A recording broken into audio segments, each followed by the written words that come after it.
Oh, c'est dommage que la police puisse manquer de notions d'arithmétique à ce point. En tout cas, en tant que modérateur en exercice, nous avons observé, nous suivons souvent l'affluence qu'il y a dans les stades des martyrs lorsque les gens sortent, mais ce que nous avions eu aujourd'hui, c'est pratiquement le double. Or, le stade des martyrs est rempli avec 100 000 personnes, ce que nous ne pouvons pas nous contredire en passant à plus de 200 000 personnes.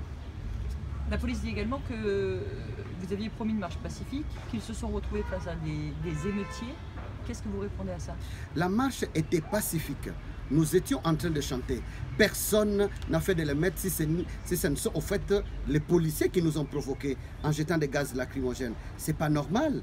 Nous étions en train de chanter, nous étions en train d'exécuter des chants patriotiques, de soutien à la Constitution et à la République. Et les policiers nous ont chargés alors que nous étions sur la bonne voie qui nous avait été tracée après notre rencontre avec les gouverneurs. Mais nous étions curieux de constater que la police ait manqué de professionnalisme à ce point-là. C'est tout simplement regrettable. Mais qu'à cela ne tienne, nous félicitons tous les Congolais de partout qui ont bravé la peur, qui ont bravé l'interdiction. Nous savons que nous sommes en République démocratique du Congo et le peuple est en train de se réapproprier son pays. Personne n'est au-dessus de la loi.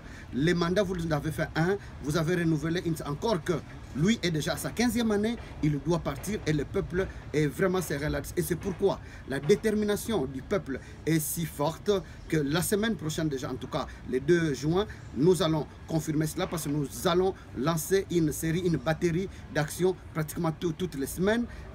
Nous pouvons annoncer déjà une journée ville morte parce que trop c'est trop, jusqu'à ce que M. Kabila devra comprendre qu'il n'est pas propriétaire de la République démocratique du Congo. Il doit respecter la Constitution comme tous les autres Congolais. Nous sommes très mécontents, très déçus. Il a eu ses 2 mandats, il doit partir, il faut qu'un autre vienne et nous félicitons le peuple congolais. Nous sommes très désolés, nous présentons nos condoléances, mais nous voulons que la justice fasse son travail à l'égard de la personne que nous venons de perdre. Nous manifestons aussi notre sympathie vis-à-vis des blessés, mais aussi vis-à-vis des personnes qui sont arrêtées, personnes pour lesquelles nous exigeons la libération, plus particulièrement de nos compatriotes qui sont arrêtés dans la ville de Matadi, qui sont en train d'être jugés, mais nous savons que c'est injuste, c'est un procès injuste. Et les personnes qui viennent d'être arrêtées aujourd'hui à Kananga, à Goma et ici à Kinshasa, ce n'est pas cela la démocratie. La démocratie et le professionnalisme veulent, quand bien même il y aurait des gens, comme ils veulent dire, qui ont pris une autre voie, mais la police professionnelle devrait encadrer pour les ramener sur la bonne voie et non réprimer, tirer même à balles réelles. Et aujourd'hui, nous sommes en train de déplorer des blessés, y compris parmi les responsables des partis politiques. Nous les dénonçons et les condamnons avec la dernière énergie. Il y a combien de partis politiques? Enfin, vous avez dénombré combien de blessés?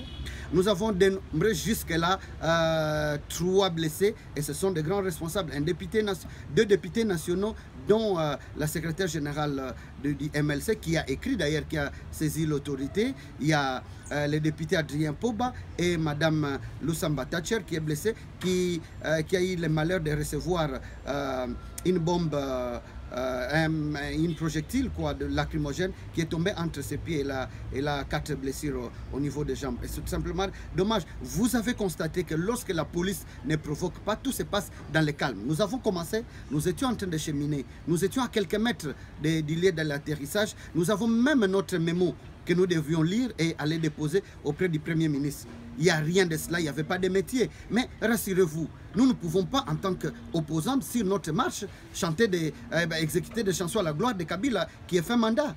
Nous étions en train de chanter à la gloire de la République pour soutenir notre Constitution. Mais nous sommes au regret de constater que le pouvoir veut s'accrocher, mais c'est hors de question. Monsieur Kabila doit les retenir que cette année, il partira, qu'il le veuille ou pas. La République démocratique du Congo appartient aux Congolais et nous, en tant qu'opposition, déjà la semaine prochaine, nous annonçons une très grande manifestation, une ville morte aussi, déjà pourquoi pas. Et nous allons continuer comme ça jusqu'à ce qu'il va réaliser qu'il doit partir, que la Commission nationale indépendante doit convoquer des élections dans les délais et M. Kabila devra partir en tant qu'ancien président, aujourd'hui président sortant. Nous devons organiser des élections pour avoir un autre président. Donc pour votre bilan, juste je vais le garder comme ça. Donc vous dites qu'il y a un mort à Kinshasa. Oui, nous, et Et un Goma. Oh oui, on nous parle d'un mort. Nous devons continuer à faire la tournée, faire le tour pour... De toute façon, vous pourrez refaire un bilan ce soir. Là, je vais juste donner le chiffre que vous donnez. Oui, Comme ça, ce sera fait. Et puis, vous avez un compte Twitter? bien sûr. Albert Fabrice Pouella. Et D'accord. Fabrice Pouella. Et... Alors, attends. Pause. Alors...